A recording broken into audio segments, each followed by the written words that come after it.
নমস্কার, শুভ সকাল সবাইকে। কেমন আছো সবাই? আশা করি সবাই ভালো আছো, সুস্থ আছো। আমরাও বেশ ভালো আছি।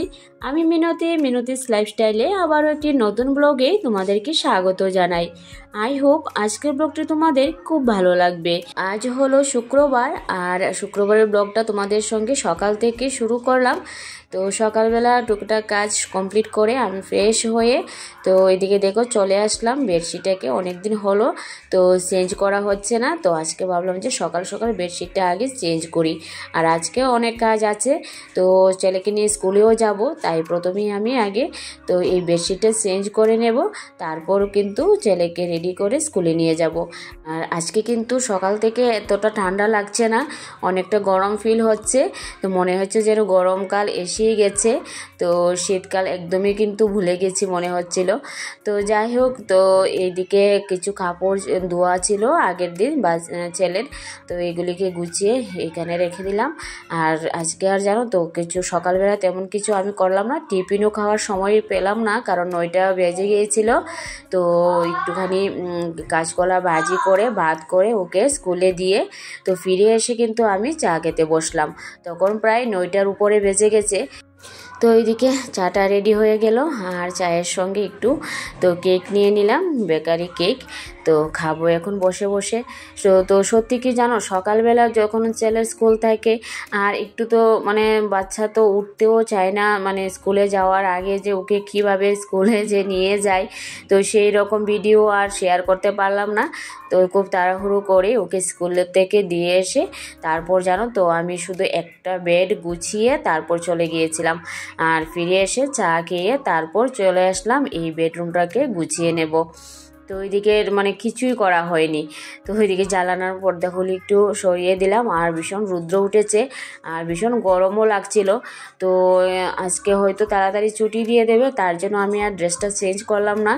তো ভাবলাম যে চলো, তো ছেলেকে আবার স্কুল থেকে নিয়েও আসতে হবে। তো যাই হোক, তো আমি এদিকে তো কাজগুলি করে নিই সময়ের মধ্যে। আর রান্নাবান্না তো হালকা পাতলা করে নিয়েছিলাম সকাল সকাল। তো ভাজি হয়েছিল, ভাত হয়েছিল, আর এদিকে ভাবছি যে আজকে নিরামিষ সবজি একটা করব। তো ঘরেও প্রচুর সবজি আছে, মাছ নেই। তো এদিকে ডিম আছে, তো ডিমটা বয়েলও হয়ে গেছে। তো এদিকে সবজি কাটা হয়ে গেছিলো, আর এদিকে তো ডাল দিয়ে একটু নিরামিষ করব। তো আর এখনের ওয়েদারটা তো এমন দেখবে, সন্ধ্যার পরে ঠান্ডা বা সকালের দিকে একটু ঠান্ডা লাগছে, কিন্তু আবার রৌদ্র যখন তাড়াতাড়ি উঠছে আর প্রচণ্ড গরম লাগছে। আজকে 2-3 দিন ধরে এমনটাই মনে হচ্ছে যেন এতটা গরম নেই। তো এদিকে খাবার দাবারও যদি একটু মানে উল্টা পাল্টা হয়, এখন কিন্তু সমস্যা হচ্ছে। তো তার জন্য ভাবলাম যে আজকে একটু নিরামিষই বানিয়ে নিই। তো আর বেশি কিছু করব না। তো সকালে ভাজি হয়েছিল, কাঁচা কলা দিয়ে ভাজা হয়েছিল, আর এদিকে ডিমগুলি তো দেশি মুরগির ডিমই তো একটু বয়েল করে নিলাম। তো সবাই একটা একটা করে খেয়ে নেব। তো যাই হোক, সকালে খাবার দাবার রেডি করা হচ্ছে। আর এই যে দেখো, তেলটাও রান্না করতে করতে দেখলাম যে তেলটাও শেষ হয়ে গেছে। তো তেলের প্যাকেট অলরেডি ঘরে ছিল, তো তেলটা আমি বোতলে নিয়ে নিলাম। আর এদিকে সত্যি কাজ করতে করতে সকালবেলা মানে এতটাই তাড়াহুড়া থাকে। তো ওইদিকে আমি কাজগুলি খুব তাড়াহুড়ি করে করছিলাম, কারণ ছেলেকে আবার স্কুল থেকে নিয়ে আসতে হবে সময়ের মধ্যে। তো ওইদিকে নিরামিষ তরকারিটা হচ্ছিল, আর সেই সঙ্গে কিন্তু বাকি কাজগুলিও একটা একটা করে গুছিয়ে নিয়েছিলাম। এদিকে মিক্সড মটর এনেছিলাম, তো সেগুলি তো উৎসব ছিল তো তখন নিয়ে এসেছিলাম। তো সব মোটামুটি খাওয়া হয়ে গিয়েছিল, প্যাকেটের মধ্যেই ছিল। হঠাৎ মনে পড়ো যে এটা প্যাকেটের মধ্যে থাকলে অনেকটা কেমন হয়ে যাবে, তো তার জন্য একটু ডিবিতে দিয়ে দিলাম। আর এদিকে রান্না হয়ে গিয়েছিল, আর ভাবলাম যে একটা হালকা গরম গরমও লাগছে, আর যেন ঠান্ডার মধ্যে না এদিকে শশাগুলি মানে খেতেই পারি না, খেতে ইচ্ছে করে কিন্তু ঠান্ডা ঠান্ডা মানে থাকে, তো তার জন্য খেতে ইচ্ছে করে না। আর এদিকে জানো তো আমি এদিকে ছেলেকে স্কুল থেকে নিয়ে এসে তারপর খাবার দাবার কমপ্লিট করে গিয়েছিলাম। তো কাপড়গুলি ভিজিয়ে রেখেছিলাম, তো বেডশিটগুলি চেঞ্জ করেছিলাম, ধোয়া হয়নি। তো এগুলি ভিজিয়ে রেখে সকালবেলা গিয়েছিলাম। তো ছেলেকে স্কুল থেকে ফিরে এসে কিন্তু এই কাপড়গুলি ধুয়ে ছাদে আসলাম। আর ছাদে এতটা রৌদ্র মানে থাকানোই যাচ্ছিল না বাইরে। তো এতটা রৌদ্র। তো যাই হোক, এদিকে চলে আসলাম। আর জানো, এই যে হালকা গরম আর বাতাসও কিন্তু দিচ্ছিল, আর এই যে গাছের মানে পাতাগুলি এদিকে জ্বরে পড়ছিল, আর এদিকে মানে অনেকটা দুলু হয়ে গেছে। তো এই যে মানে বৃষ্টি তো নেই, কিন্তু বাতাসে মানে ব্যালকনিটার দিকে তাকানো যাচ্ছিল না, পাতাও পড়ে গেছে আর অনেকটা দুলু ময়লা হয়ে গেছে। আর এই জায়গাটা যদি নোংরা থাকে একদমই ভালো লাগে না, কারণ এই জায়গাটা যেমন আমি একটু একটু করে ফুল গাছ লাগিয়েছি, তার সঙ্গে সঙ্গে কিন্তু বিকেলবেলায় বলো বা যে কোনো টাইমে বলো আমার এই জায়গাতে আসতেই হয়, কারণ যেহেতু এখানে আমার কোনো উঠোন নেই।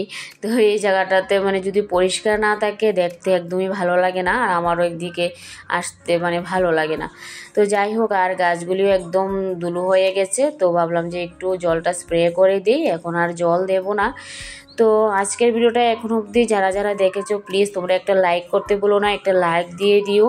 আর যারা নতুন বন্ধুরা আমার ব্লগটা দেখছো, যদি ভালো লাগে সাবস্ক্রাইব করে পাশে থেকো। তো চলো, আজকের কাজগুলি কিন্তু মানে একটু একটু করে গুছিয়ে নিয়েছি। তো বেলকনিটাকে গুছিয়ে তারপর চলে আসলাম এদিকে রান্নাঘরটা। তো রান্নাঘরটা সেই রকমভাবে গুছানো হয়নি, কারণ ছেলেকে তো স্কুলে থেকে নিয়ে আসলাম, তারপর আমি কাপড়টি ধুয়ে তো ছাদে দিয়ে আসলাম, তখন প্রায় 12টার উপরে বেজে গিয়েছিল। তো যার জন্য আগে কাপড়গুলি চড়িয়ে দিয়ে তারপর চলে আসলাম এদিকে রান্নাঘরে। তো রান্নাঘরের বাসনপত্র সবই ধোয়া হয়ে গেছিলো, এই কয়েকটা জিনিস পড়েছিল, তো এগুলি আমার চোখে পড়েনি। তো এখন ভাবলাম যে তো রান্নাঘর মোটামুটি ক্লিন করা হয়ে গেছে, তারপর সব কিছু ধুয়ে মুছে তো জায়গা মতো সব কিছু রেখে দেব। তো এই চলে সব মানে সংসারের কাজগুলি, সকাল থেকে রাত্র পর্যন্ত তো প্রচুর কাজ থাকে, হয়তো তোমাদের সঙ্গে সব কিছু আমি শেয়ার করতে পারি না, কারণ ক্যামেরার বাইরে অনেক কাজ থাকে যেগুলি হয়তো ক্যামেরার বাইরে থেকে যায়, আর যেগুলি ক্যামেরাবন্দি করি সেগুলি তোমাদের সঙ্গে শেয়ার করি। তো এই চলে প্রত্যেক দিনের প্রতিনিয়ত কাজ। তো সকাল থেকে শুরু হয় রাত্র পর্যন্ত ঘুমানোর আগে অবধি, আর বাচ্চা কাচ্চা নিয়ে তো মানে সমস্যা আছেই। তো ওইদিকে ছেলের আবার এক্সামও এসে গেছে, তো সন্ধ্যার পর ওকে নিয়ে বসতে হয়। আবার আমারও কাজ আছে, পার্সোনাল কাজ তো আমার থাকেই। তো সব কিছু কিন্তু আমি সময়ের মধ্যে করারই চেষ্টা করি, নতুবা আমার সময়টা একদমই হাতে পাই না। তো যাই হোক, সমস্ত কাজ আমার হয়ে গেছে। তো আজকের ব্লগটা আর বেশি কিছু করব না। তো সমস্ত দরজা পরিষ্কার পরিচ্ছন্ন করা হয়ে গেছে, এখন স্নান করব, ছেলেকে একটু সময় দেব। তো আজকের ভিডিও এই পর্যন্তই, টাটা।